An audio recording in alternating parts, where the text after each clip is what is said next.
el tema este del humor. Ah, me interesa mucho el tema del humor, entonces me acordé del tema de Esto, la grabación, mm, pero me son acordé casi cosas ahora que al pasan. Cosas que pasan, yo automáticamente me claro, pongo no me acordé al recordatorios, principio. yo me pongo recordatorios para hacerlo, pero hoy ocurrió por una, ve lo Claro, que y dice acá, ve lo que dice aquí. sí, Bueno, grabar, yo agarro, tengo una serie de rituales obsesivos para yo recordarme, para no olvidarme de grabar. claro, Pero claro, esos rituales funcionan cuando no hay ningún imprevisto. Hoy hubo claro, un imprevisto, un pequeño imprevisto, pues que no me impidió estar en la clase. Entonces, eso me sacó de los rituales y no puse el papelito claro. que me indicara esto. Entonces, ahora es que se Bueno, está grabando. Entonces, bueno, Angelita, tienes que repetir todo exactamente. todo Bueno, igual, gracias, Rosario. Fíjense que, pero quizás en la pregunta pues se recupere pues algo. sí, Entre las cosas que dijo Angelita, ¿no? Ella comentaba que en ese estudio que está haciendo, ese máster, que en general le ha costado mucho porque ha ido más por el lado del tengo que hacerlo, del lado super yoico, de una obligación, tengo que hacerlo, ¿cómo es posible que no los he hecho, qué sé yo?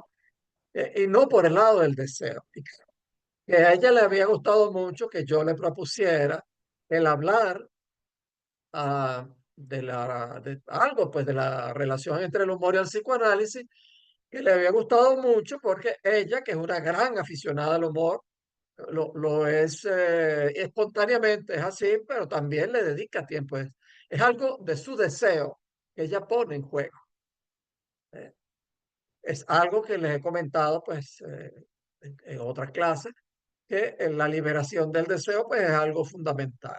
Entonces, hay gente, pero que tiene reprimido completamente el deseo. Entonces, en este caso, Angelita muestra que una parte de su deseo está liberado, se puede poner en juego. ¿Eh? Sin embargo, hay otros órdenes en su vida, como hay una componente super yoica que la ha hecho avanzar, la ha hecho tener una profesión y hacer una maestría y tener tal trabajo y cumplir cosas que no necesariamente van con su deseo. ¿Eh? Eso no quiere decir que la abandone porque es cosa de hay que ver cada caso. Pero eso es fundamental, el entender cómo el- la, la potencia, el poder del deseo. Y porque entonces hay áreas donde no está el deseo o el deseo puede estar reprimido, entonces sin embargo uno no avanza, uno no avanza. Si el deseo está reprimido hay la esperanza de soltarlo, pero si el deseo está en otra parte y todo funciona, es por lo superyoico, pues es a punta de obligación. Uno no va a encontrar ahí pues mucha felicidad, pues mucho deseo, para decirlo de una manera este, jovial, folclórica, popular, pues vamos a decir así. Fíjense que ya con relación a lo de el chiste, el chiste, bueno, hay diversas cosas, pues en la estructura del chiste, una interesante es que en el chiste tienen que haber siempre tres, pero no en el sentido de que hayan tres personas, sino que hay dos, pero hay otro más que es el inconsciente. ¿Eh? Es decir, les cuento, por ejemplo, un chistecito, no sé si se entenderá porque tiene que ver con la manera de hablar de algunos indígenas de regiones latinoamericanas, pues. No sé si es de México, ahí de Eugenia, que está ahí dándonos ganas de comer ahí, lo mismo que Rosario, que se echó pues una buena comida ahí. Este, Fíjense, Era melón, se melón para encuentran dos merendar. amigos y entonces uno de ellos está todo lastimado, con heridas y sangre, y, sea, con chichones. Entonces, ¿qué le pasó? ¿Qué le pasó, compadre? ¿Qué le pasó, compadre? ¿Qué le pasó? Entonces el otro dice, no, que es que, te le explica, bueno, es que me encontré con un tipo y entonces me agarró a golpes y a palazos y entonces me golpeó y me pateó y entonces era muy fuerte y entonces el otro le dice, ¿Y usted no se vengó, compadre? Y el otro le dice, pues claro que sí, compadre, es que si no me vengo me mata. ¿Eh? Entonces, ahí lo que hace reír es que en el inconsciente está lo de vengarse, bueno, es una acción valiente, qué sé yo, pero la de correr, está aquello que dice, mejor que digan aquí corrió, que aquí murió. Entonces está eso, pues, detrás. Usted se vengó, usted fue valiente, compadre. No, yo corrí. ¿Eh? Entonces, ahí es muy claro, ¿ve? Como siempre hay tres. ¿Ve? Pero ese otro, ese tercero es el inconsciente. ¿Ok? El otro punto que quería comentar de lo que ha dicho Angelita, el ejemplo que ella dio de que le salió pues algo gracioso hablando pues con un paciente que ella está comenzando pues a atender pues paciente y que le dice pues bueno, ahora está viviendo más alto o algo así pues, refiriéndose a que no Barry está más cerca de las montañas en Barcelona que de la playa pues. O sea, es lo que entendí, ¿no? Pero bueno, que la persona se rió. Claro, ahí fue espontáneo, vamos a decir así. Según cuenta Angelita, no fue intencional contar eso. Entonces, esa es una situación. Es decir, ¿cómo hace uno cuando algo de lo que de lo que el analista hace, el analista, el psicoterapeuta, qué sé yo, pues en mi caso, pues el analista, algo hace reír a, al paciente? ¿De qué hacer? No se puede generalizar, se pueden decir algunas cosas, pues. Este, es importante que aunque uno utilice el amor, es un buen lapsus, aunque, bueno, uno utilice el amor de transferencia, aunque uno utilice el humor, siempre tiene que guardar el lugar del otro. Es decir, el analista no puede colocarse en el papel del semejante, del otro semejante. Eh, Siempre está en un lugar del otro, no es fácil. Claro, también para una persona, para una persona de mi edad, pues, entonces que pues yo tengo humor, qué sé yo, pero pues soy un señor, pues ya mayor, pues además puedo ponerme molesto o simular que estoy molesto, pues muy fácilmente, pues. Me es un poco más fácil que para una persona joven como Angelita, pues, ¿entiendes? Entonces, es algo, pues, digamos, a tomar en cuenta. Otra posibilidad, pues, es que uno, es decir, uno se puede reír. Ah, bueno, lo tomó por ahí, está bien, pero lo fundamental es que uno dentro tenga el esquema claro, ¿ve?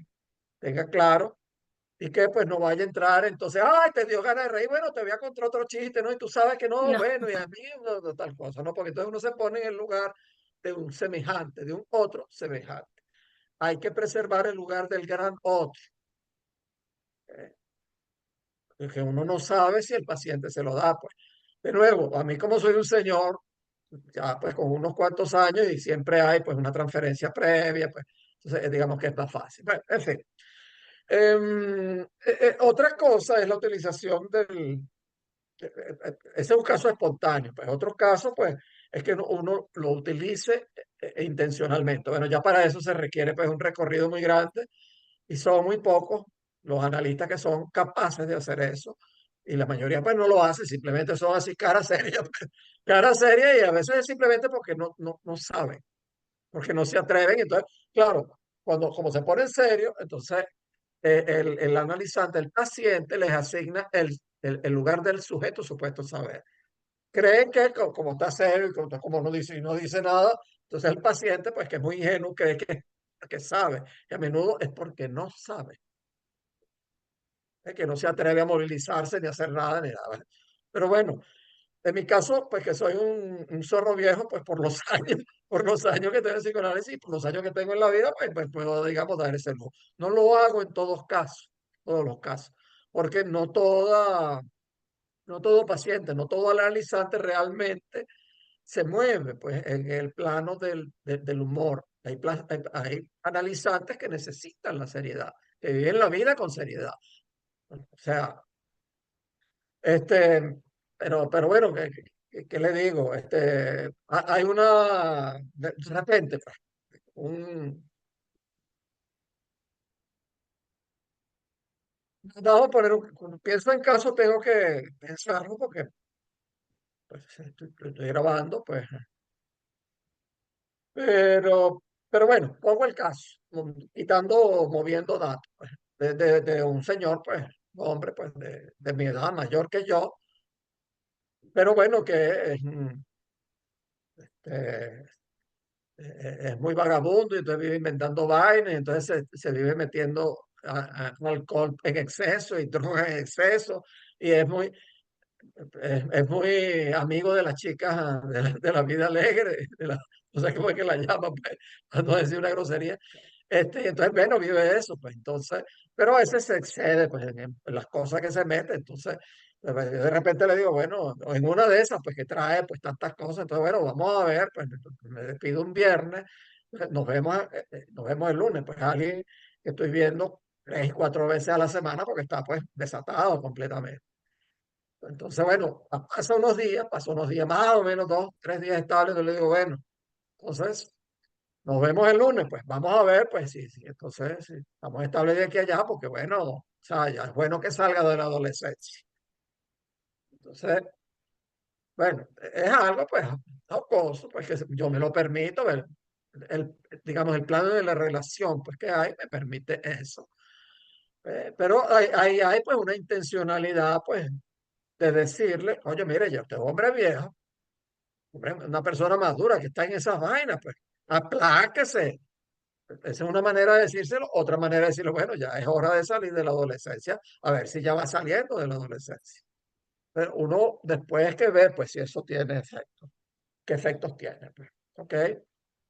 Bueno, si quieren formular algún comentario, alguna pregunta, Angelita.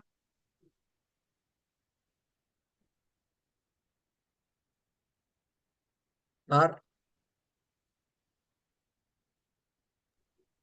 Ahora, yo estaba pensando en, en el efecto que también tiene sobre el cuerpo el chiste, ¿no?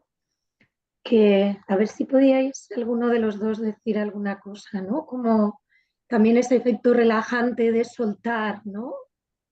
Que, como lo de la luz me ha hecho pensar, Angelita, también en algo del relax del cuerpo, ¿no? De ese punto de bienestar después de la risa o de llevar a la mente a conectar con la broma o con el segundo sentido. Bueno, no sé, a ver si podéis aportar algo más. Gracias. Bueno, Angelita dijo algo al respecto, ¿no? De que había como una catarsis, una liberación, pero que lo diga Angelita en sus propias palabras, pues eso es lo que quiera responder. Sí, ¿no? Que hay una generación de placer. La palabra que encontré en las lecturas es placer, ¿no? Hay otros que dicen que en plan es como un transformador de la energía psíquica, digamos, pero que deviene en placer. Eso sería como el cambio en el cuerpo, digamos, ¿no? Y supongo que por eso también es atractivo, ¿no? Es quien no quiere, quien no quiere ese momento de relax y además destensiona. Me parece maravilloso, esa es la parte que más me gusta. Ok, Eugenia. Sí, me parece que mencionaste que tú también estás en redes y haces contenido así. Em, a mí Ah, se lo me hace... comenté yo, pues aquí Ah, sacando los secretos de Angelita. ok. Sí, es también como que delicado el chiste, ¿no? Pienso, si después de una tragedia, un momento doloroso, como que no es tan fácil elaborar un chiste. Bueno, claro, un chiste no se piensa, es como más espontáneo, pero ¿qué tal que uno mete la pata, no sé, y en lugar de que sea algo gozoso, algo placentero, puede herir una susceptibilidad? Yo creo que también tiene sus riesgos, ¿no? Mm. Sí, sí, Eugenia, el chiste sí se piensa, ¿eh? O sea, no es espontáneo. Se piensa mucho, se arma. Para mí es un ejercicio intelectual. Y los profes de comedia, cuando explican cómo hacer un chiste, el principio fundamental es dolor más tiempo igual comedia. El tiempo es fundamental. O sea, no se puede acabar de morir alguien, mi padre, mi madre, mi abuela, y yo hoy y yo mañana hacer el chiste es imposible. De hecho, yo recién, ahora que estoy en Lima y he venido también a actuar, he hecho unas presentaciones aquí, recién ahora en el 2025 me he atrevido a hacer chistes sobre mi abuela que murió en el 2023. O sea, recién me atrevo. Hace muy poco he escrito sobre eso y recién me atrevo con una onda que ya da risa. Si yo lo hubiera hecho antes, inmediatamente no. Y se lo ve muy claro en la puesta en escena. Yo he visto cómicos y cómicas novatos que una chica en especial estoy pensando que hacía chistes sobre su padre, que su padre la violaba. Es muy fuerte y, y no es exactamente lo que dices, no transmitía risa, o sea, nos transmitía pena, pena e incomodidad, porque esa es otra cosa de la magia que yo le llamo del escenario, ¿no? El que esté en el escenario transmite, parece, hace como una cosa medio como chamán, creo, para mí, porque lo que siente se transmite y el público se contagia y toma eso. Si lo está disfrutando el que está haciendo el chiste, tú también lo vas a disfrutar. Si él lo está sufriendo por nervioso, porque son las primeras veces, tú también vas a sufrir. Y entonces ese es como... ahí está la cosa de entender bien cómo se hace el chiste y qué es humor, ¿no? Porque hay gente que dice, no, que lo toma como imperativo, también como obligación. Yo tengo que hacer de esta tragedia humor. No, espérate, espérate. O sea, que pase un poco de tiempo, que tú logres verlo de otra manera. Por eso también ponía mi ejemplo del reel del Yo ni conocí a mi padre, porque tengo 38 años. O sea, y además no solo es eso, es todo el tiempo del análisis y de todo el trabajo que he hecho para yo poder hablar de eso. Y al final creo que también es una responsabilidad del comediante decidir qué temas tratar y en qué momento, ¿no? De hecho, hay bastante bibliografía sobre el tiempo, porque ahí nos gana y ahorita termino, pero bueno, ahí nos gana también estas ganas de sobresalir y de decir algo. Había un comediantes que cuando pasaron lo de las Torres Gemelas, como que inmediatamente a los 2 o 3 días ya estaban haciendo chistes y pues fueron cancelados, ¿no? O sea, ahí es una tensión del comediante, de quien escribe el chiste, de decir, me gana pues la vanidad o soy un poco más persona, más decente y espero y saco de otras cosas, ¿no? Mm. Bueno, gracias, Angelita. Y gracias, Eugenia, tu pregunta. Yo sí creo que la pregunta de Eugenia, claro, Angelita la respondió en el plano de del comediante, del que hace eso por afición o por profesión, que le gusta hacerlo, como el caso de Angelita. Me parece que en la pregunta de Eugenia, no sé si iba dirigida por ahí, pues, pero pues, recuerden que el tema era humor y psicoanálisis. Humor y psicoanálisis. En la clínica, si uno no piensa, si va a introducir humor, si uno interviene, si hace una interpretación, si intenta hacer una interpretación, uno no la planifica, sino que surge. Les doy un ejemplo, con eh,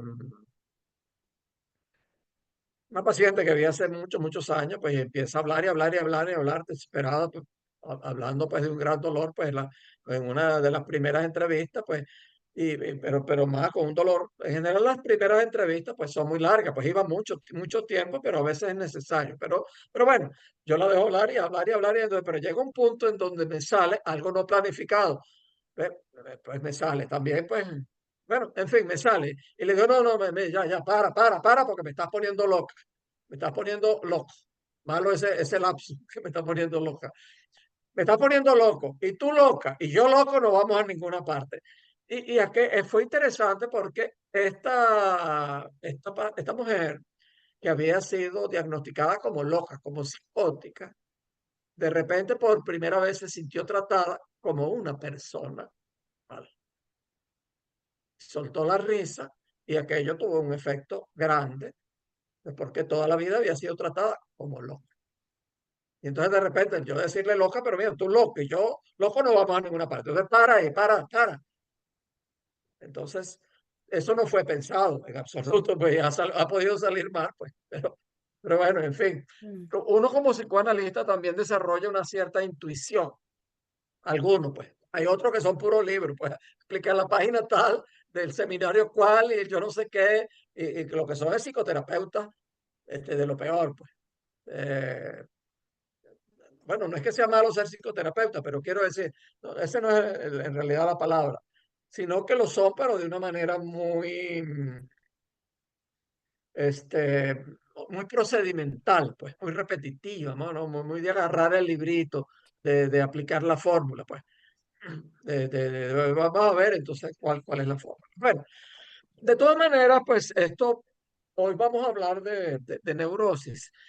Es interesante que en general, pues el humor funciona en el plano de la neurosis. La mayor parte de las personas tenemos una estructura neurótica.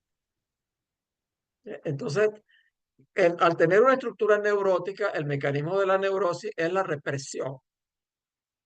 Es que tenemos algo reprimido. Eso está en el inconsciente y eso posibilita el humor. ¿Eh? Sin la estructura neurótica no habría, pues, habría comicidad, pues, risas, qué sé yo, risas psicóticas o la risa no se sabe a veces de un autista grave si eso es risa o de un psicótico grave, no son otras cosas. Pues. Puede haber la comicidad, que es distinto del humor.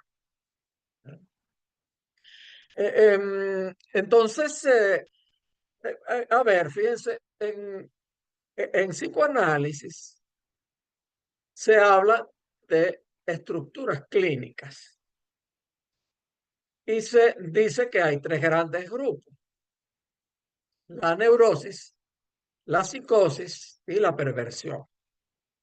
¿Okay? Yo tengo que alertarles bueno, en general el 99% de los psicoanalistas le van a hablar es de eso, de que hay tres estructuras clínicas y eso es así y eso es una verdad indubitable. En el 0,1% estoy yo, que no cree eso. Pues.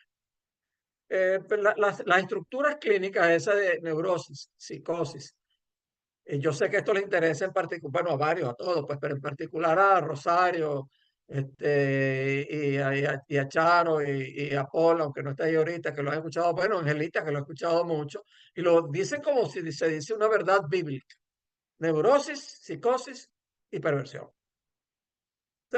A ver, esas son, bueno, se lo enseño primero, eso es así, pues, neurosis, voy a compartirles un cuadrito aquí. Neurosis, psicosis y perversión. Esa es la Biblia. Déjenme ver dónde está el cuadrito, aquí está.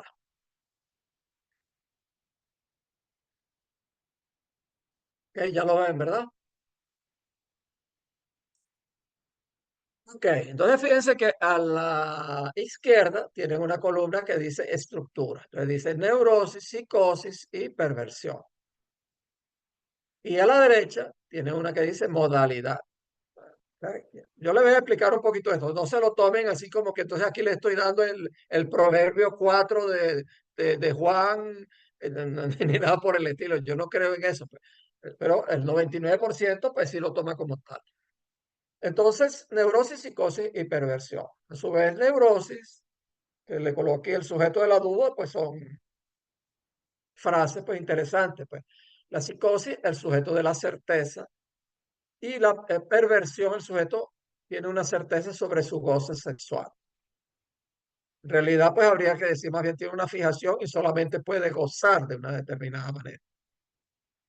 Y modalidades, pues la neurosis, ahí está dividida, lo ven, entre histeria y obsesión.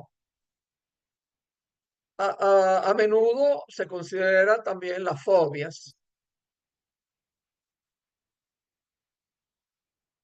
pero más a menudo pues se considera que la fobia es como lo que se dice una plataforma flotante que va a derivar hacia histeria u obsesión.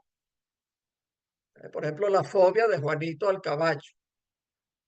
Se considera como eso, como algo flotante que va a cambiar a otro lado.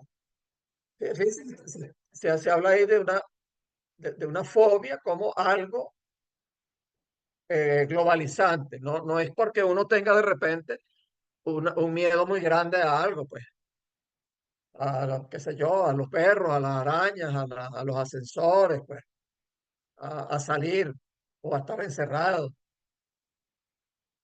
Ok, entonces, pero ahí está histeria, obsesión. Eso es, digamos, lo más común. Psicosis, aquí colocó paranoia y esquizofrenia. En realidad, se hablan de mucho más: paranoia, esquizofrenia, melancolía, psicosis maníaco-depresiva, y hay otros. Y perversión, el fetichismo es el paradigma de estructura perversa. No voy a adentrarme mucho en psicosis y perversión porque en la próxima clase van a tener una clase de psicosis con Matilde Pellegrini, una colega que tiene una experiencia amplísima, pues, en la materia, con psicosis graves, y con autistas, y con adultos, niños y todo, pues. Entonces, es un lujo, pues, tenerla a ella aquí como los otros tres colegas. En esa clase, por cierto, el Rosario va a hacer una breve presentación sobre el DSM, el Manual de Diagnóstico y Estadística Clínica. Bueno, es una traducción del término inglés. Y la siguiente, Sebastián Sánchez, un joven colombiano que reside en México, lo conoce Eugenia,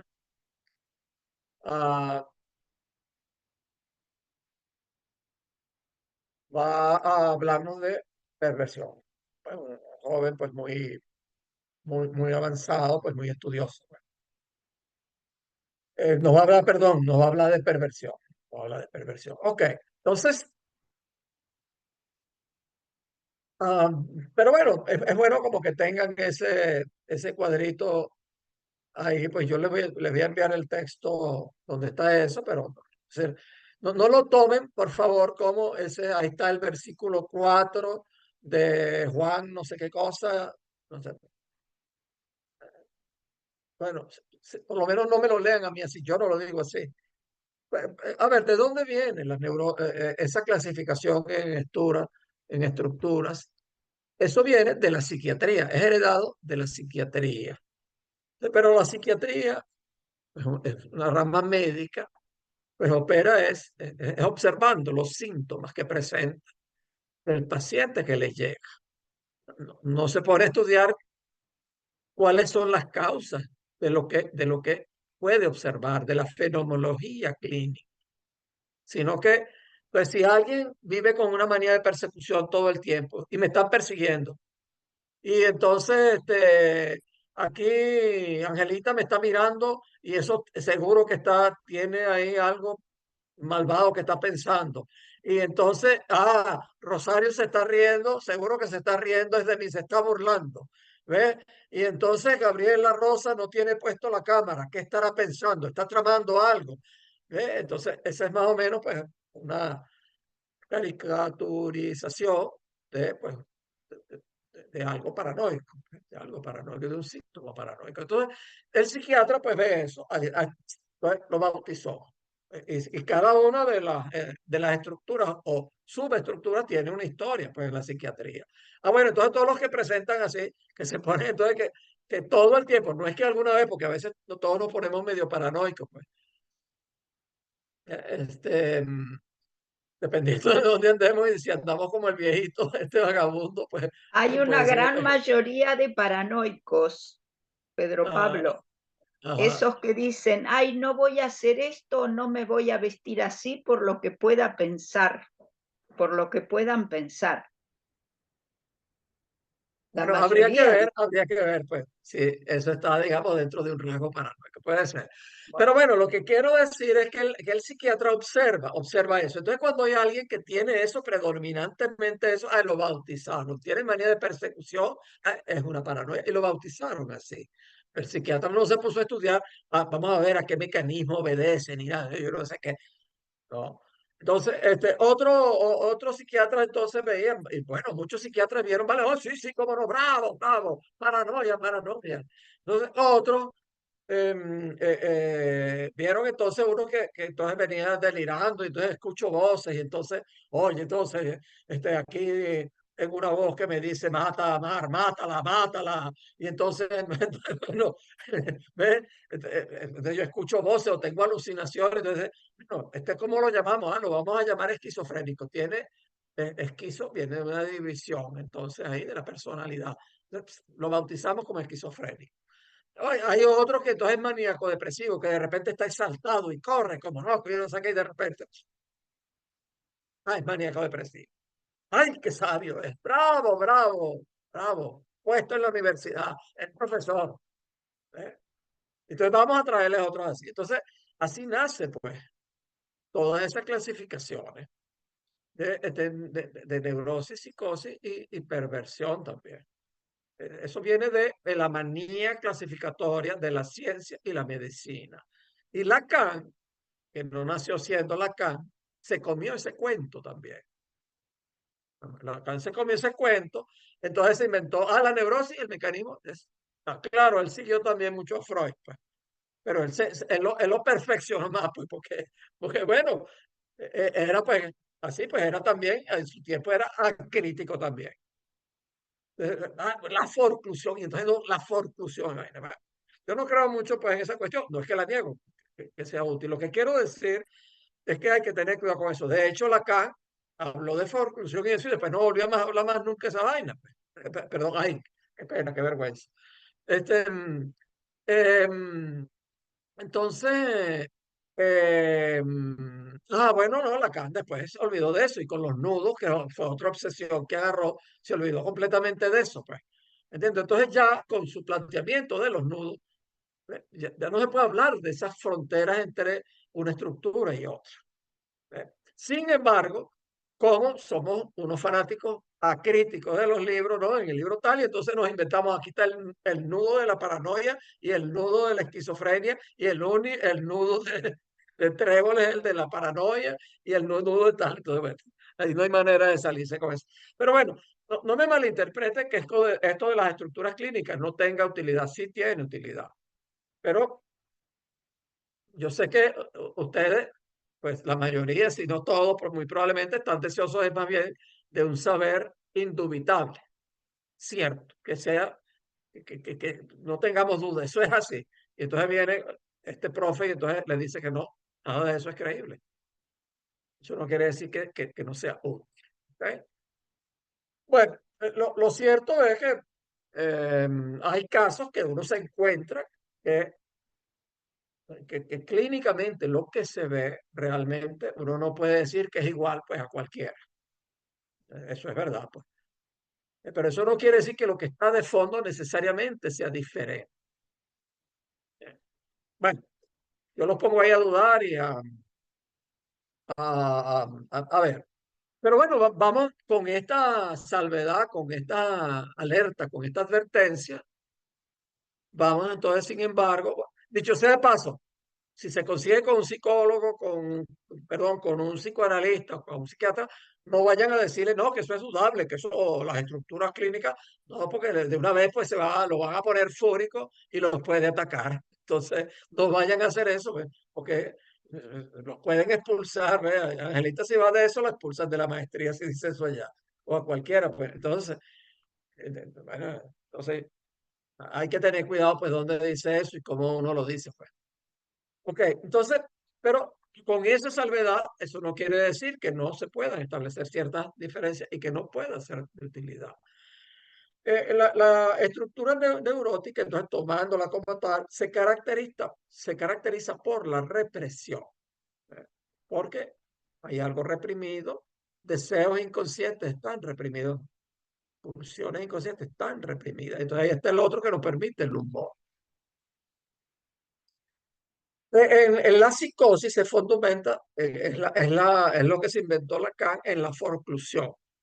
Él lo llama, es como la exclusión él lo llamó la exclusión, la forclusión del significante del nombre del padre. Pero ¿qué cipote quiere decir eso? Pues, es como el no poder simbolizar algo fundamental que ordena, que pone orden en la vida. ¿Eh? Es decir, em, en una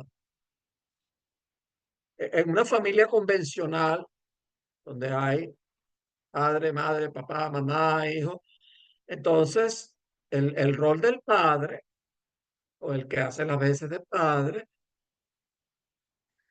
permite, en general, estoy hablando en general, permite, vamos a suponer que sea un padre, pues que no sea tan loco, tan vagabundo, ni tan abusador, ni tan demente.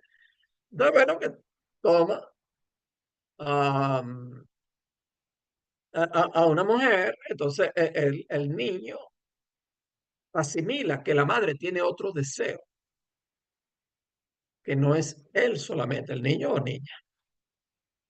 De manera que no se queda pegado a la madre. Se puede hacer, entonces puede hacer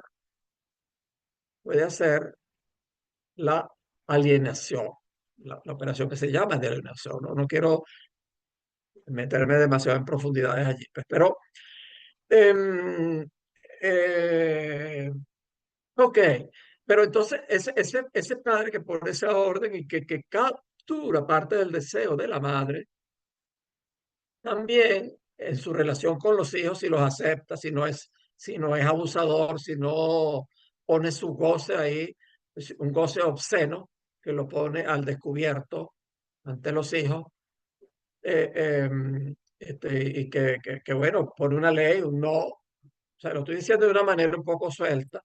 Entonces, eso da orden en la psique. Entonces, eso es lo que, en términos muy simplistas, lo que Lacan llamó el nombre del padre. Bueno, el padre no necesariamente tiene que ser, primero que no tiene que ser el padre, pues, pero también puede ser otra cosa, que la madre se ocupe de otra cosa, y que haya algo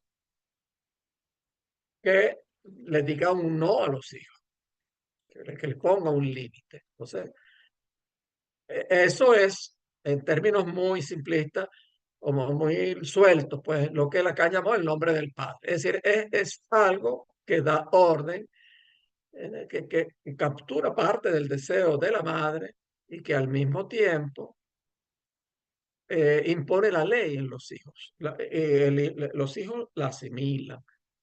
Entonces, eso, eso es una significación. Detrás de eso hay un significante. Le decimos un significante, por decirlo de una manera sencilla, abreviada. Pero es que hay, detrás de eso, se puede extraer un significante. No necesariamente una palabra, sino un conjunto de palabras que ponen orden. La idea es que en la estructura psicótica, el psicótico no pudo poner eso en palabras, solo pudo pasar al lenguaje, lo dejó excluido, no tiene en su estructura psíquica, no tiene lo que le impone esa ley y que se roba parte del deseo de la madre. Eso es explicado en términos que intentan ser simples, pues la forclusión. La estructura perversa se distingue por la negación o el rechazo de la diferencia sexual, donde el sujeto no se constituye en la diferencia simbólica entre los sexos. La perversión implica una satisfacción sexual fuera de la norma cultural. Bueno, es una explicación, pues, poco suelta, pero es que, como les digo, ustedes van a volver sobre la psicosis y la perversión, entonces no necesitamos hoy dedicarnos mucho a eso. Entonces, bueno, las estructuras clínicas, entonces, son ciertas herramientas que ayudan al psicoanalista a comprender las bases de la psicopatología y de atender la clínica.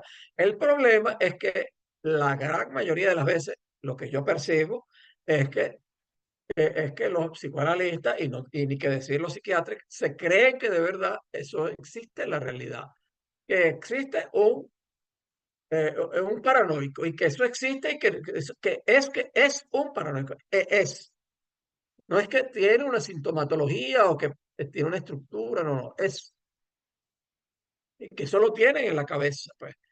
Y entonces uno los ve, pues, como eh, hacen clínica y entonces están afanosos de ver cómo catalogan, dónde meten al paciente, en qué cajita. ¡Ay! Aquí está. Es un histérico. Es un obsesivo. ¡Ah! Paníaco depresivo. Por esto y por esto y por esto. Y entonces se alegra, como un trofeo. Mire, aquí tengo. Cosa.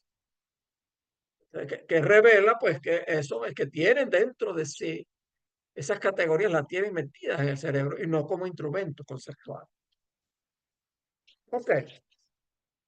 Entonces, bueno, en realidad, pues hay un debate, un cierto debate, pues en las esferas intelectuales de- de- del psicoanálisis, la más alta, pues hay un debate al respecto.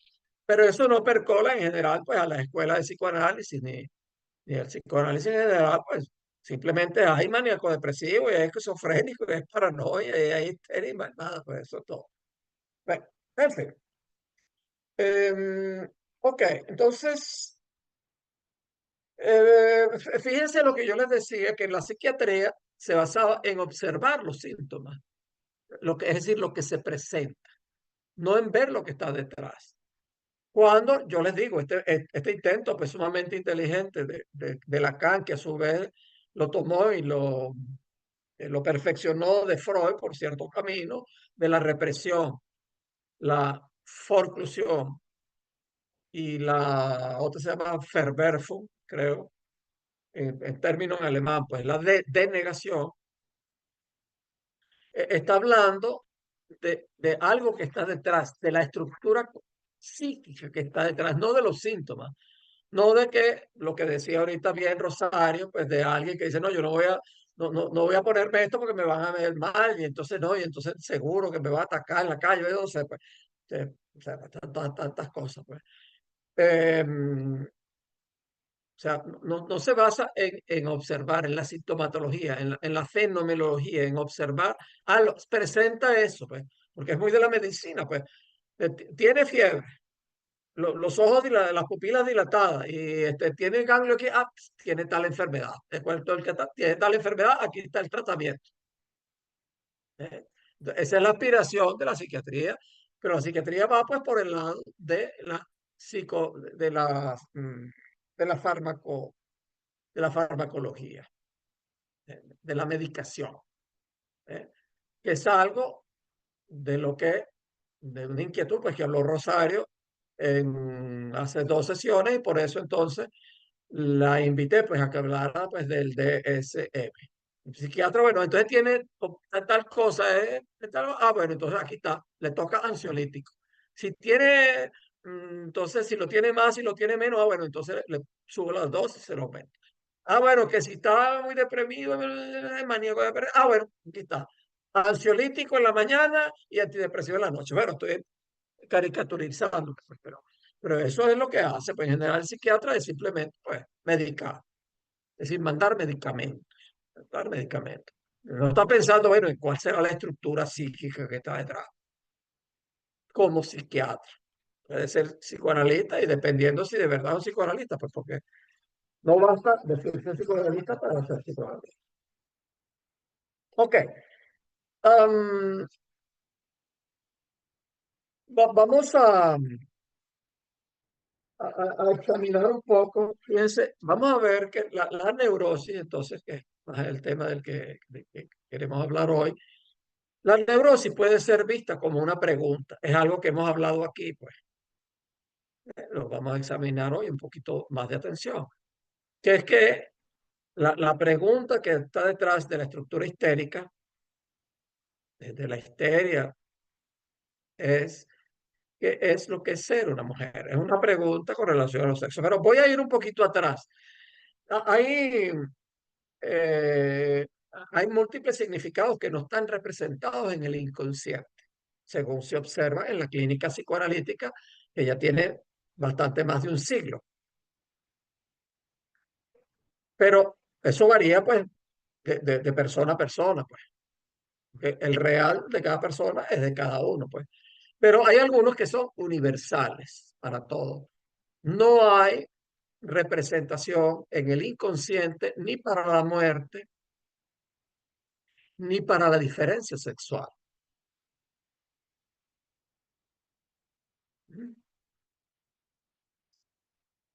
No la hay.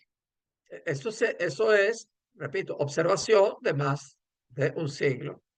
Pero que ya Freud pues lo observaba, pues observando pues lo que hablaban sus pacientes, se daba cuenta y bueno, lo fue documentando, porque Freud era un hombre extraordinario pues en muchos aspectos y uno de esos era cómo documentaba él todos sus findings, ¿cómo es que se dice findings en español, Poli, Hallazgos, Gabrieli? No sé. hallazgos. Hallazgos en cuanto. Hallazgos. Todos sus hallazgos los documentaba de una manera formidable, pues, formidable.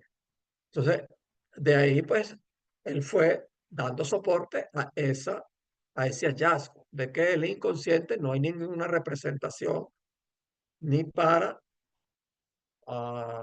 el falo, lo llamamos nosotros, la diferencia sexual, ni para la muerte. Entonces, tanto la neurosis obsesiva como la histeria se pueden ver como preguntas. Es decir, la histeria se va por el lado de la pregunta acerca de la sexualidad. Am, el neurótico en general hace su pregunta neurótica, su pregunta secreta y amordazada con su yo. Una o un histérico como un obsesivo usa de su yo para hacer la pregunta. Déjeme explicarle qué es lo que quiere decir que hace la pregunta. No es que uno conscientemente hace la pregunta, pues. Yo soy terriblemente histérico y nunca más es que me estuve haciendo la pregunta, ¿estoy vivo o estoy muerto? Eso no se hace consciente, ni la mujer se está preguntando, ay, ¿qué es lo que es ser una mujer? Y los que estamos en el campo del psicoanálisis, pues a menudo escuchamos eso, y entonces, pues, la mujer se lo puede hacer conceptualmente, pero eso no se refiere a eso, sino que hay una interrogante en el fondo, por decirlo de alguna manera, en lo más íntimo del neurótico, hay una duda fundamental. En el caso de esos dos significantes que no existen en el inconsciente, ¿no? Entonces, con relación a la sexualidad, el que se va por allí, entonces se va por el lado de la histeria. Eso no es consciente, esa selección es del orden de lo que Lacan llamó la insondable decisión del ser. Es algo que ocurre desde dentro. Mientras que el obsesivo se va por el lado de la interrogante de qué es lo que es la muerte. Eso que no está representado en el inconsciente, ninguno de esos dos.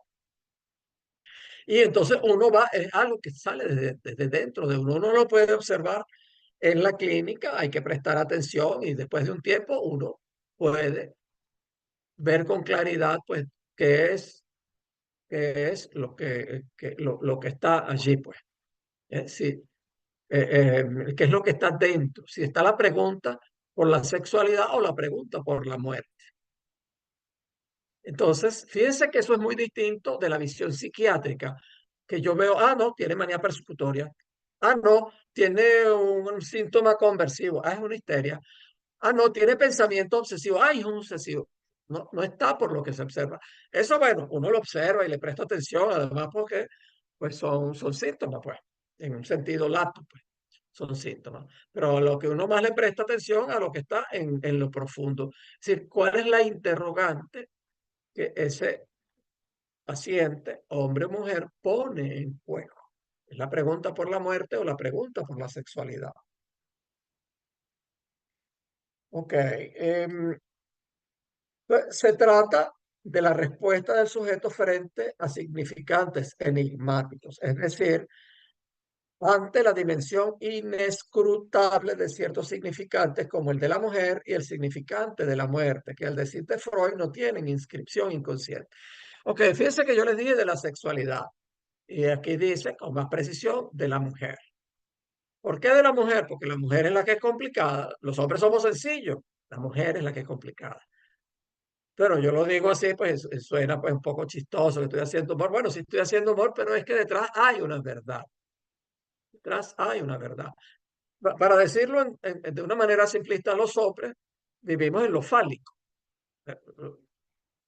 En lo fálico, los hombres vivimos entonces, eh, bueno, aquí no hay menores de edad, pues no quiero ser vulgar, pero el hombre vivió pegado al pene. Lo tengo chiquito, lo tengo así, lo tengo asado, se paró, no se paró, pude, no pude, y entonces eso después se transporta, traslada a la vida. Logré esto, logré lo otro, no logré, sí logré, yo no puedo lograr, logré aquello y logré esto.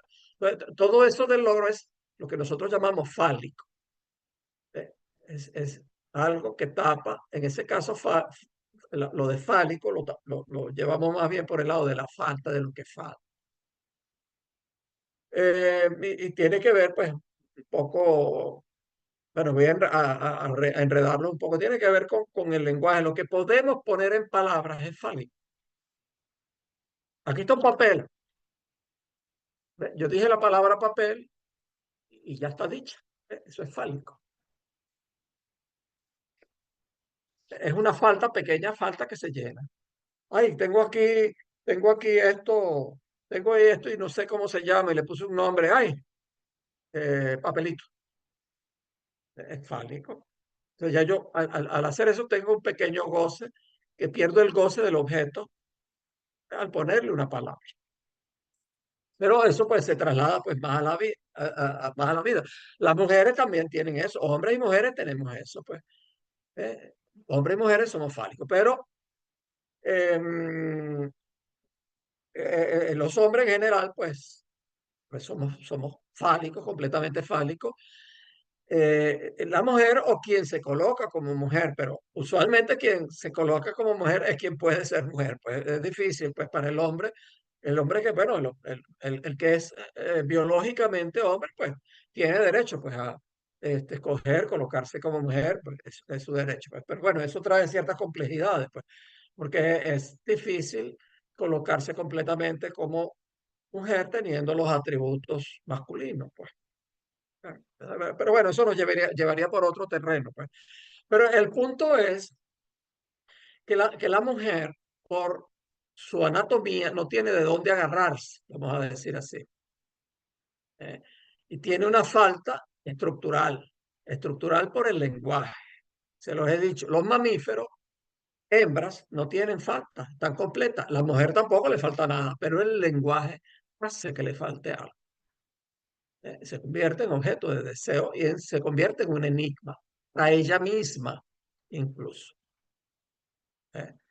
Una parte de la mujer es fálica, pero hay algo que no se puede atrapar en lo fálico.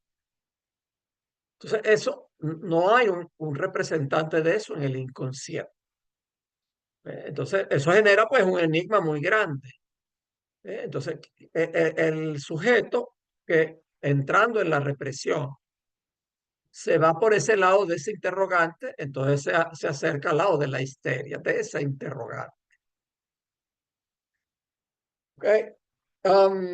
Lo que caracteriza la posición histérica es una pregunta que se relaciona justamente con los dos polos significantes de lo masculino y lo femenino.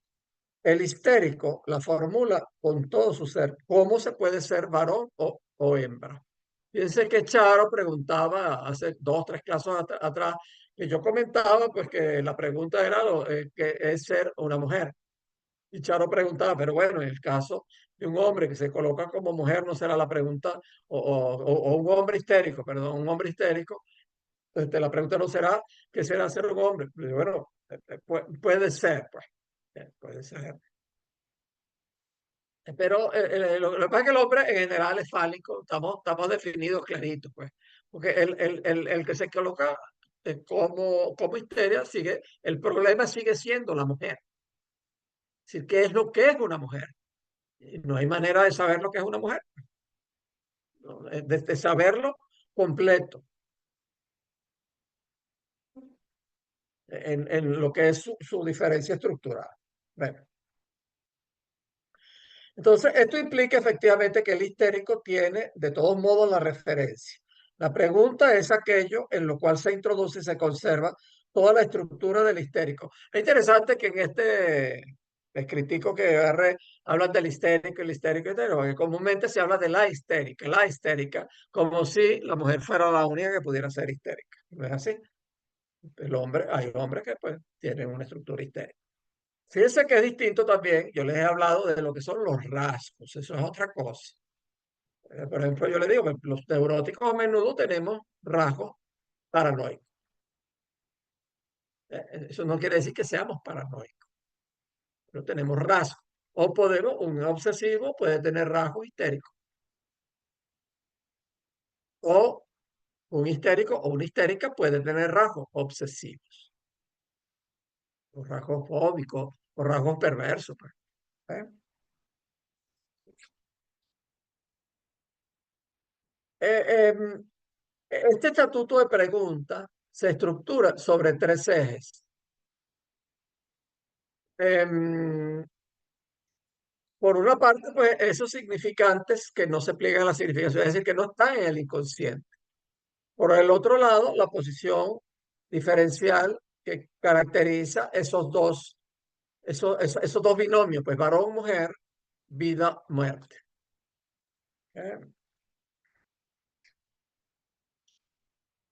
Entonces, la pregunta histérica, para hablar un poquito más, dentro del campo de la neurosis, la histeria, en cuanto a pregunta, encuentra entonces su rasgo por referirse en forma privilegiada a la sexuación del ser hablante.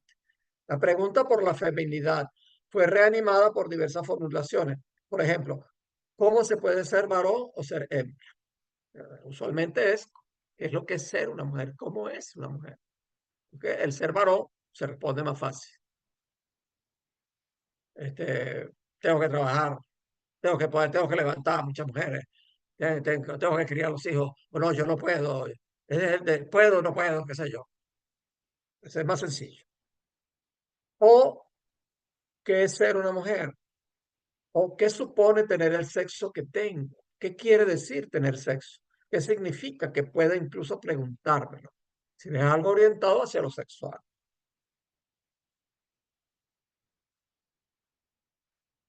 Es interesante que el hecho de que haya esa pregunta en lo más íntimo de uno, de manera inconsciente totalmente, implica que, sin embargo, uno tiene una respuesta. No es una respuesta satisfactoria que lo llena a uno. Pero lo que quiero decir es que eh, uno asume una posición de respuesta que puede ser pobre la respuesta, puede ser inestable, puede ser insatisfactoria, me puede hacer sufrir, me causa estrago, o ay, bueno, me hace chévere, me hace deseable, me enamoro de mí mismo, no sé, pues lo que sea. Pues. Pero el sujeto construye una respuesta. Se lo sigue preguntando porque ninguna respuesta realmente completa esa pregunta. La obsesión, por su parte, se centra en la relación con el propio hecho de existir o no existir. Ah, por oposición a la modalidad histérica, la pregunta sobre la muerte es otro modo de la creación neurótica de la pregunta, su modo obsesivo. Entonces las preguntas ligadas al existir, al ser y a la muerte se sitúan en forma privilegiada en el campo del obsesivo. Entonces, algunas de las cosas que ocurren, que son frecuentes en el obsesivo, es eh, bueno, ah, toda la vida iré a sufrir, esto no puede ser. ¿Y cómo sería entonces dejar de sufrir? Eh, y entonces lo lograré. Si no lo logro, entonces, cónchale, ¿será que entonces me van a dejar de querer? Yo no serviré. En todo ese tipo de preguntas y otras más, uno deduce pues, que detrás está la pregunta de, bueno, y entonces, ¿existo o no existo? ¿Estoy vivo o no estoy vivo? O sea, no es que estoy vivo biológicamente, pues, no, ¿es eso la vida? ¿O es algo más? Bueno, ok. Otro punto interesante es con relación, la colocación de la neurosis con relación al deseo. Entonces, ya yo les he hablado, pues que en general en la histeria, pues hay una insatisfacción. Es el deseo de tener un deseo insatisfecho. ¿Verdad? Por eso, pues, la mujer comúnmente, pues, está insatisfecha, pues, es muy común, pues, la mujer está insatisfecha y que el hombre, pues, que somos muy tontos, pues, entonces buscamos completar a la mujer y que esté satisfecha sin entender que si logramos que esté satisfecha, nos va a dejar por otro. Se va a aburrir, pues, nos va a cambiar por un dildo, por alguna broma ahí rara, pues. Porque hay que satisfacer, pero no tanto. Hay que dejar un poquito ahí. Esa sería la sabiduría pues del obsesivo. Un obsesivo que sea un zorro viejo, pues sabe que no hay que completar a la mujer. Hay que dejarla incompleta. ¿Eh? Entonces, la mujer, porque digo la mujer porque la mayor parte de las mujeres tienen una estructura histérica. La mayor parte de los hombres tenemos una estructura obsesiva. Eso no es ni malo ni bueno, simplemente es que es así, pues. Entonces, por su estructura histérica, pues entonces es frecuente que la mujer esté insatisfecha. Y nunca hay manera de que esté completamente satisfecha. Y eso nos desespera, pues, a muchos obsesivos. Pues entonces, ¿qué es lo que quiere? Pues, y entonces yo no sé, es que las mujeres son así. Y entonces, y le dije esto, y entonces se enfadó, se molestó, pues. Bueno, a veces hay razones para molestarse, pues. Porque no es que los obsesivos seamos, pues, unos angelitos, pues. Pues, hay como todo, pues. Hay neuróticos, pues malvadísimo, pues, malvadísimo. Entonces, pero bueno, digamos, quitando los casos, pues, en que sea, pues, un cínico, un canalla o una, sí, no, un canalla, pues, los obsesivos, digamos, de buena fe, entonces están pendientes de, "Oye, pero ¿por qué no se satisface? Y entonces, pues, ¿qué es lo que yo hice? ¿Qué es lo que tengo que hacer? Entonces, oye, vive loco, pues, no lo van a lograr. Entonces, mientras que el deseo del obsesivo es un deseo imposible. El deseo del obsesivo es un deseo imposible. El deseo de la histeria es vive un deseo insatisfecho y en dividir al otro, en crear el deseo, pero que no se dirija hacia ella. Del obsesivo, entonces es un deseo imposible. Entonces, bueno, por ejemplo, es desear que la mujer esté satisfecha siempre. Eso es imposible. Ese es un deseo imposible. Y hay muchos hombres pues, que nos empeñamos pues, en eso. Pues, por supuesto, nunca lo vamos a lograr. Eso es un deseo imposible. Entonces, eso, bueno, se ve pues, de múltiples maneras. Pues. Eso entonces es la colocación de la neurosis con relación al deseo. Estos son pinceladas, pero recuerden que este es un curso introductorio, pero no.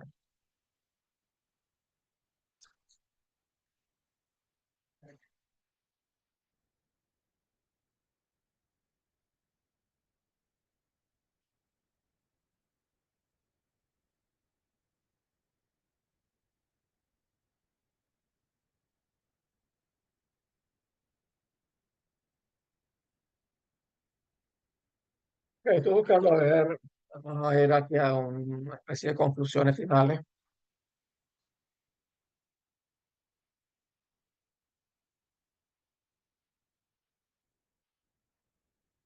Fíjense, para terminar, un aspecto interesante es la neurosis como posición ante el otro semejante, ante el otro. La neurosis implica una respuesta fantasmática respecto del deseo del otro entendido como un elemento constituyente de la estructura. Recuerden que en el origen el, el niño o niña, si se ha colocado en una estructura neurótica, se enfrenta al deseo enigmático de la madre, quien hace las veces de tal. ¿Qué voy? ¿Qué me quieres? ¿Qué es lo que quiere? Ah, bueno, hoy no está Alessandro Morosi, que es italiano.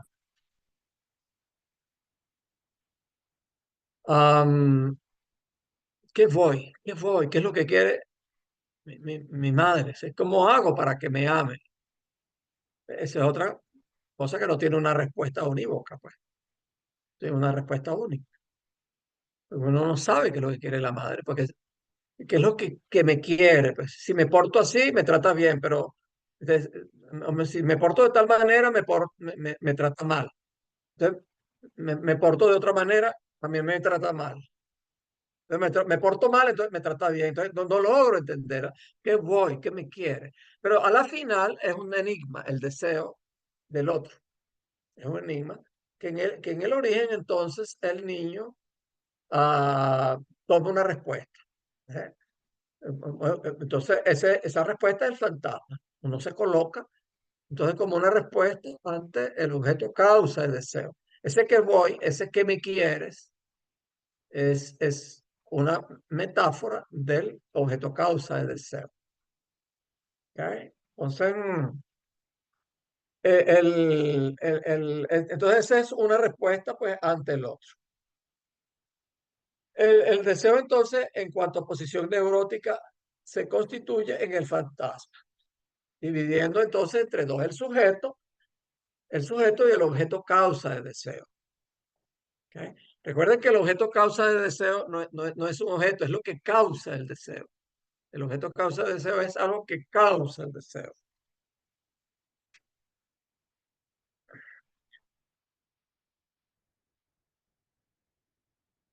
Ok, fíjense esta frase. Entonces, el deseo del otro es difícil de comprender cuando no se tiene el hilo que permite establecer el fantasma como deseo del otro, del gran otro, ese que tenemos internalizado dentro como gran otro, ese que es autoridad, que es protección, que es amparo, que es castigo, que es norma. Se encuentran entonces sus dos términos como hendido. Uno es el obsesivo en la medida que niega el deseo del otro al formar su fantasma, acentuando lo imposible del desvanecimiento del sujeto. Entonces, de ahí es que viene, pues, la idea, de ahí es que viene, que se origina, pues, que busque un deseo, que su deseo sea un deseo imposible. El otro es el histérico en la medida en que el deseo solo se mantiene por la insatisfacción que aporta allí, escabulléndose como objeto. Es decir, la histeria entonces divide al otro, crea deseo el otro, pero se escabulle, pues. Es una manera. Esto no es tan simple, pero ahorita no tengo, digamos, chance de explicarlo mucho. ¿Ok? Bueno, vamos entonces finalmente.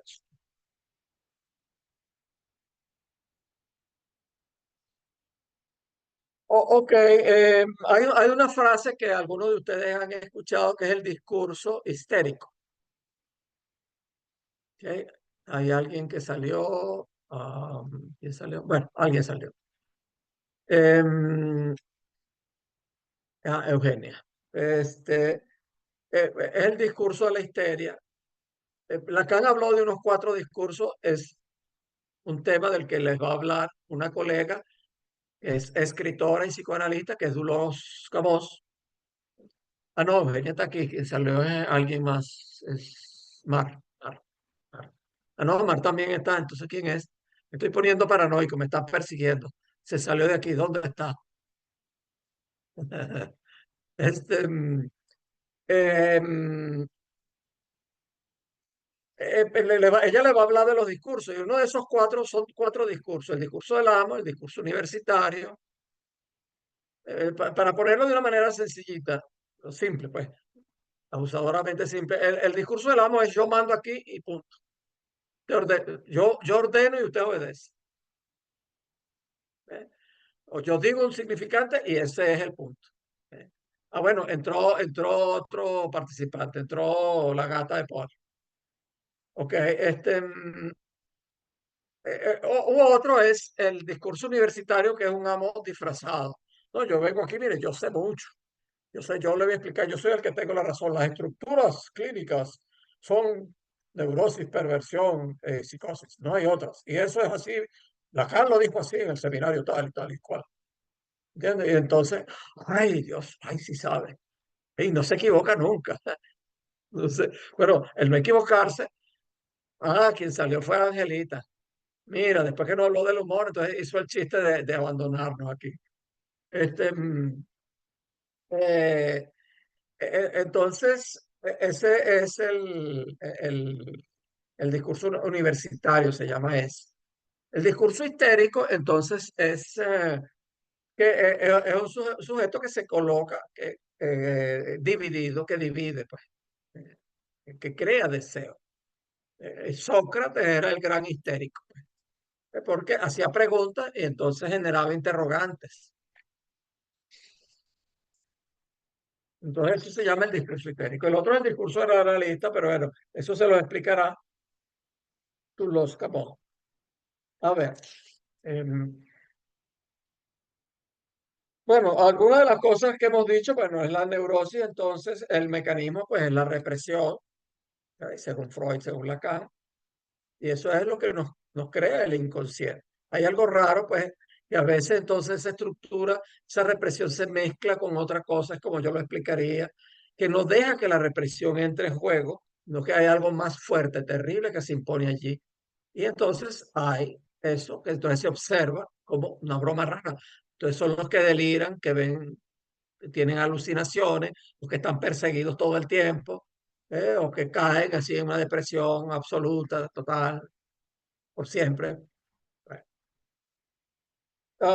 la neurosis como pregunta, entonces la histeria es la pregunta por la feminidad, por la mujer, la del obsesivo, estoy vivo, estoy muerto. La neurosis como estatuto del deseo, entre el deseo insatisfecho y el deseo imposible.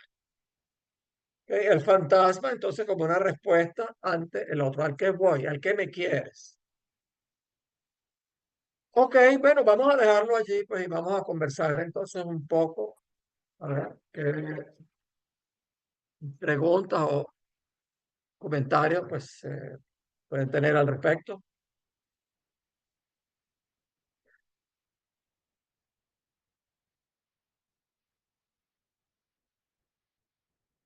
A ver, Gabriel. Sí, yo tenía una duda, pero no tanto de la estructura del neurótico, sino más bien qué tan susceptibles pudiesen ser los pacientes con estructura psicótica o perversa al proceso de análisis. Sé que, como ya has Eh, mencionado anteriormente, o sea, a ti te gusta la gente que has denominado como normal, los neuróticos, pero te debe haber tocado en algún momento algún paciente con estas otras estructuras y en tu experiencia, ¿qué tan efectivo fue el proceso de análisis para ese tipo de pacientes? ok, bueno, yo seguro que nunca he hablado de normal, porque la normalidad es muy relativa, ¿no? No decimos jamás, pues, ¿no? Pacientes normales. No. Yo lo que sí puedo decir es común. Lo más común, pues, es que eh, la estructura neurótica, ¿no? El psicoanálisis nació, pues, para las neurosis, en principio para las histerias, pues, y se fue avanzando luego a la neurosis obsesiva para tratar la fobia.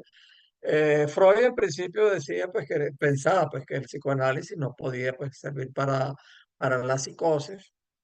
Lacan dijo no, el, el tratamiento es diferente, pero claro que se puede tratar. Mira, a ver, nosotros decimos que la perversión, que los perversos, el perverso, el que es realmente perverso, no va a análisis, porque ni a análisis, ni a psicólogo, ni a nada, no por su perversión, puede ir por otras razones, pero no por aquello que lo hace perverso, porque el que es perverso, el que de verdad es perverso, está seguro de su goce, no duda de eso, pues, está bien. Si es masoquista, bueno, goza, pues, haciéndose causar dolor. ¿Eh? Yo lo pongo de una manera simple, pues, pero si es un fetichista, pues, y goza es, pues,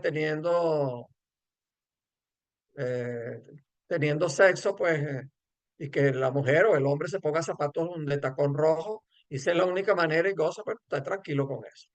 Bueno, hay perversiones peores, terribles, pues. Pero en general, pues el perverso no se presenta. Ahora, sujetos con rasgos perversos, sí, todos, absolutamente todos, tenemos rasgos perversos, algunos muy marcados, pues.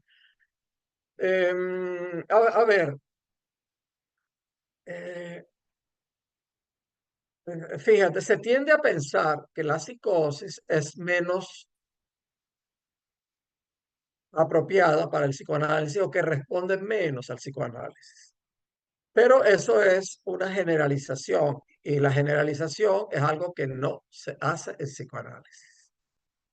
Porque el psicoanálisis es el caso por caso. Es decir, sí podemos decir, bueno, lo que he visto en general está, pero no podemos decir que es que la psicosis en general es menos tratable que la neurosis. He tenido casos de neurosis que, bueno, empezando por ejemplo que la mayor parte de las neurosis no se analizan porque prefieren vivir con sus síntomas. Si el síntoma está más o menos, le da una vida miserable, pero mediocre, y la pueden soportar, y broma, y yo no estoy loco, yo no voy al psicólogo, yo no voy al psiquiatra, ni nada, yo no voy al psicoanalista, eso está loco, yo no sé qué. No, yo estoy bien, y entonces viven una vida miserable, mediocre, qué sé yo. Entonces, es ahí el psicoanálisis que puede hacer, ni el psicoanálisis ni nada, pues puede ser así. Y me he encontrado con muchos y los he visto ahí a veces viviendo una vida miserable, pobre, mediocre. Porque ahí yo puedo vivir sin eso. Bueno, pero tomemos más bien los casos de los que sí se trata. Uno podría pensar que, bueno, como es neurosis es más fácil de tratar y responde mejor al tratamiento psicoanalítico. De nuevo, yo puedo decir que no se puede generalizar, aunque hay algunos que generalizan, pero bueno, yo te doy mi opinión y te la documento. Ah, yo tengo casos de neurosis terribles que tienen unos rasgos perversos espantosos, de los cuales no les cuesta demasiado salir. O sea, que tienen un goce, para no decirlo en términos de perverso, tiene un goce tan terrible, tan pegado al cuerpo, que no se pueden despegar de él casi que en ningún momento de su vida. Y es una estructura neurótica donde vaya con rasgo perverso sumamente marcado, sumamente intenso. Y eso ha costado Dios y su santa ayuda para poder mover de allí. Y al mismo tiempo puedo pensar en algún caso de una psicosis. Por ejemplo, puedo recordar a una ahorita aquí, pues no doy detalles, pero una psicosis que llegó pues hace año y medio, casi 2 años, mi consulta, y se echaba un viaje de 5 horas para venir a mi consulta. Un hombre pues ya de 50 y tantos años, venido de otra parte de España. Este, y eh, venido del sur, de las regiones de Andalucía, pues. Y venía terrible, terrible, pues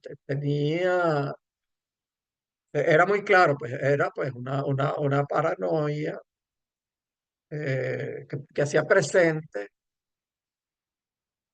un sufrimiento espantoso que recuperaba de la niñez y que era realmente impresionante, pues aquello, impresionante. Am, y bueno, yo no sabía al principio el pronóstico que tenía, bueno, quién sabe, pues. Llegó a mí, fíjense, alguien que manejaba 6 horas para venir a mi consultorio, teniendo muchos más cerca que yo, pues, pero pues ya tenía mucho tiempo yendo a uno y a otro y a otro y a otro, pues, y no avanzaba en la vida, pues. Entonces, bueno, llega a mí, pues yo lo empiezo, pues, a tratar y eso se ha estabilizado no es que está fuera completamente pues de ese pico, de ese estado en que estaba, pero está bastante estable y sigue construyendo una estabilidad, para llamarlo de alguna manera, en donde hay altibajos, pero que puede vivir. Entonces yo ahí diría, comparando esos dos casos, con toda seguridad, que el caso ese de psicosis fue mucho más, pudo aprovechar muchísimo más el tratamiento psicoanalítico que el caso primero que les dije de la neurosis. Ahora, en la mayoría de los casos, no necesariamente es así. No necesariamente es así. Por eso hay que ver caso por caso. Además de que la manera de tratar a la psicosis es diferente de tratar a la neurosis.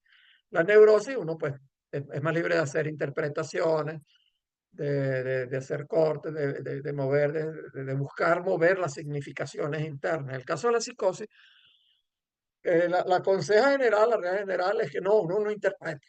Yo sí interpreto, pero lo hago con más cuidado, pues. La explicación que se da, pues, creyendo en el versículo 4 de la formación, entonces dice, no, es que se desencadena si uno interpreta, pues. Pero bueno, yo no lo hago así, yo no lo interpreto, pues, por otras razones, pues, porque me doy cuenta de que es alguien que necesita apegarse a una significación de las cosas, que necesita apegarse a una, que va construyendo poco a poco, a ponerle significado a todo. Y que hacer interpretaciones y moverle eso como uno hace en general con la neurosis es peligroso. Pues. Es peligroso en el sentido de que se puede desencadenar. Es decir, que puede entonces empezar a delirar o a tener alucinaciones o a tener una manía persecutoria terrible, qué sé yo. Depende del caso, pues. No es que todos los psicóticos están a ese nivel. ¿Okay? Pero el neurótico, por ejemplo, a veces pues se queja de que el analista lo divida, pues. Eh, no, pero es que yo, yo quiero salir sin angustia, pero, no, pero es que a veces es que bueno angustiar. Bueno, es lo que te puedo decir ahorita. ¿Ok? ¿Qué más? Gracias, Gabriel. A ver, Eugenia. Sí, ligado a las estructuras y al deseo, este, se dice que la fantasía del neurótico, el perverso la actúa. Como ya decías, la neurosis y la represión. Y el perverso le falta el significante. Y en cuanto a las preguntas primordiales que hacías, ¿cómo sería aquí las preguntas del neurótico o las del perverso?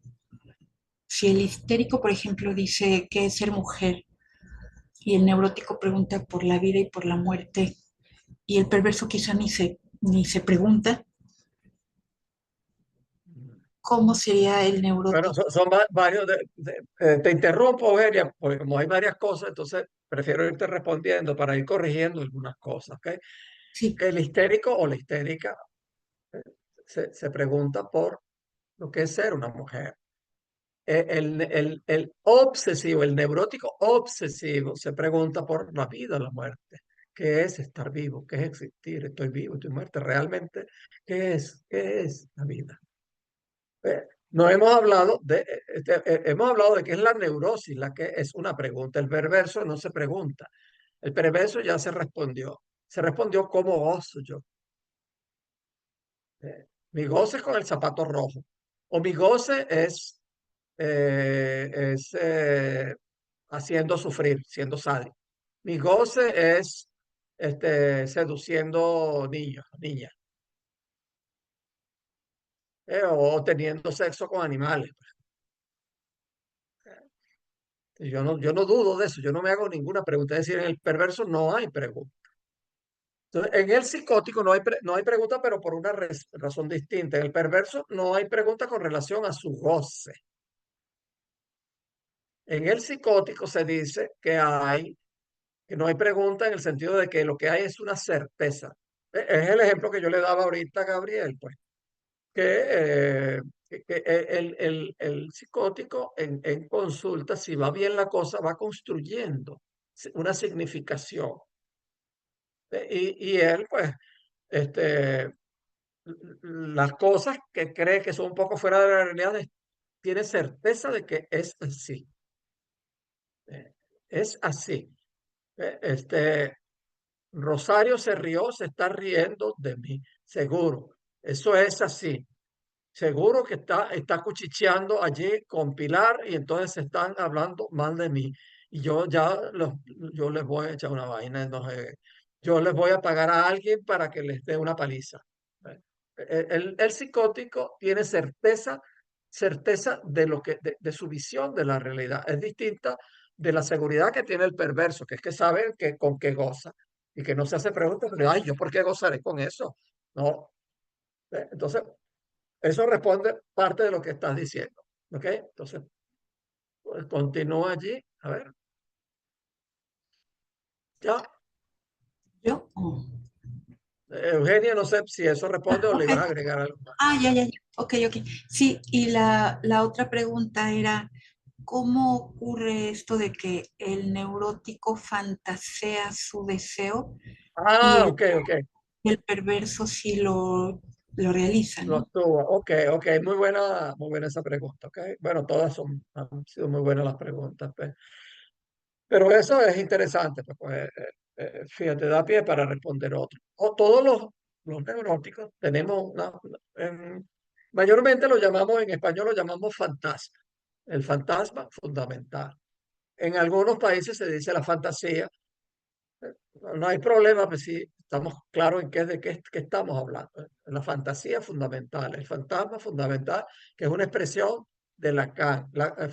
Freud habló de fantasía en alemán. Se tradujo a veces por fantasía, a veces por fantasma, pero el que la llamó fundamental fue Lacan, fantasma fundamental. Entonces, los neuróticos vivimos una fantasía. Nuestro fantasma lo vivimos. Perdón, lo soñamos, lo pensamos. Vivimos dentro de una fantasía. ¿Eh? Mi fantasía, por ejemplo, debe pensar un segundito. A ver, mi, mi fantasma es que, eh, mi fantasma es que yo soy el culpable. eh, a ver, de que yo soy, de que todos me maltratan.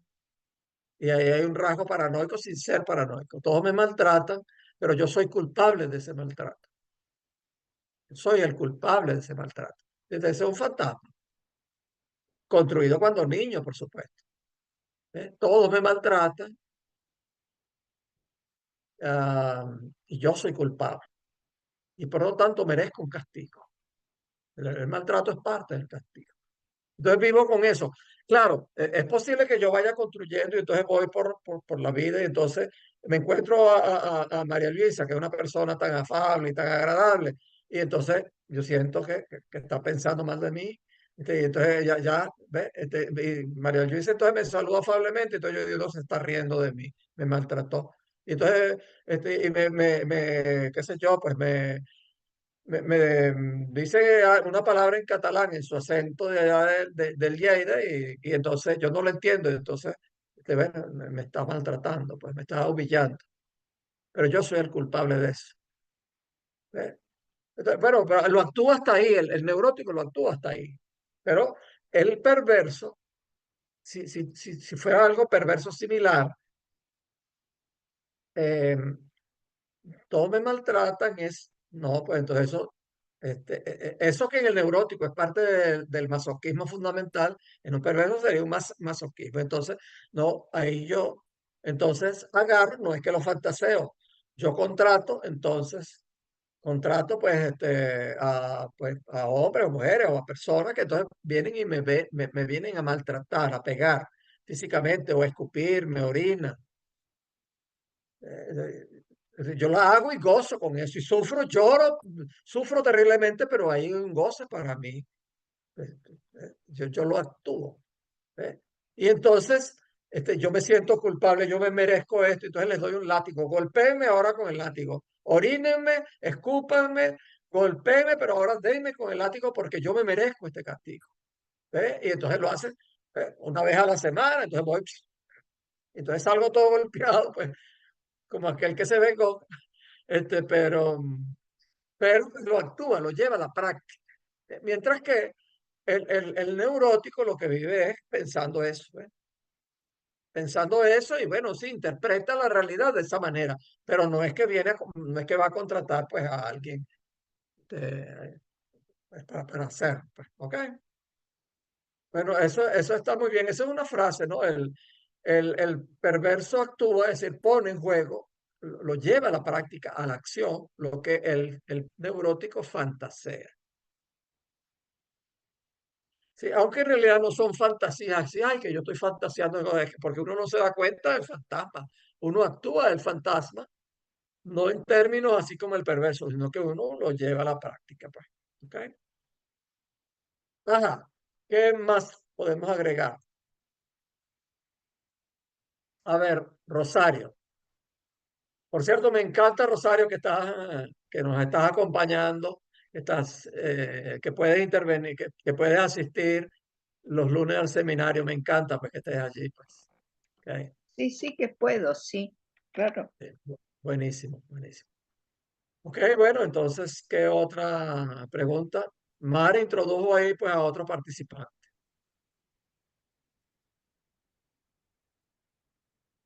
Hola, Hoy tiene ganas de ¿qué tal? acompañar a ¿Cómo su estás? madre. Soy Enrique. ¿Cómo te llamas? Enrique. Enrique. Qué bueno. Aquí cerquita tengo aquí, ah, prop de Casameva tinc un carrer que es diu Enric Granados.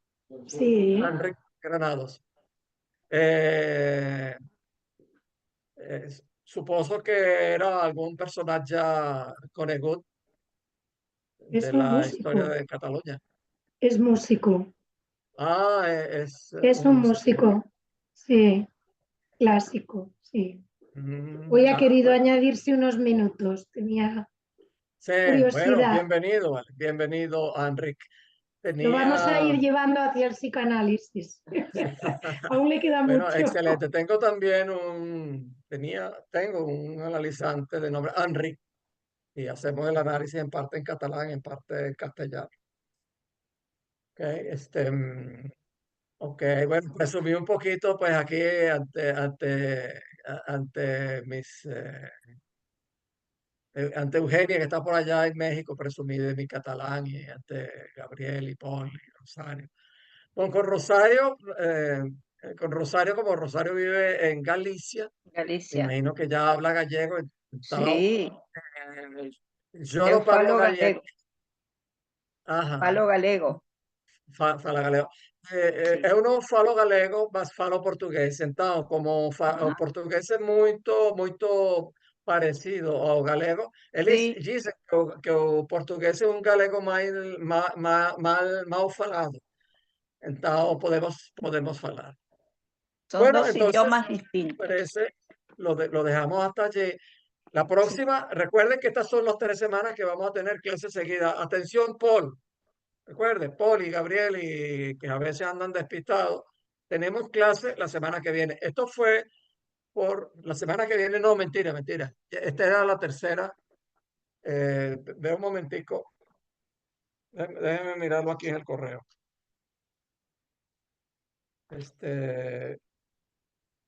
Clase. La semana que viene no tenemos. Neurosis, sí, creo que no, creo que me equivoqué. Neurosis. La El, semana que el viene no 5 tenemos. tenemos psicosis, el 5 de junio. Y yo tengo el 19 de junio los 4 discursos. Pero a lo Ok, mejor entre el 5 y el 19 hay algo. un momentito, a ver. Lo que no encuentro es 19. la perversión. Perversión, está el 19 de junio. 5 de junio, correcto, aquí está, 5 de junio, o sea, dentro de 2 semanas. Gabriel y Paul. Pero el 5 de junio no tengo que hablar yo del DCM. El 5 de junio sí, vas a hablar tú del DCM antes de Matilde. ¿Ok? Ya. Y que viene, por casualidad, viene muy a colación con el tema de Matilde que va a hablar de la psicosis. ¿Ok? Entonces, eso, y bueno, estoy pendiente, Eugenia,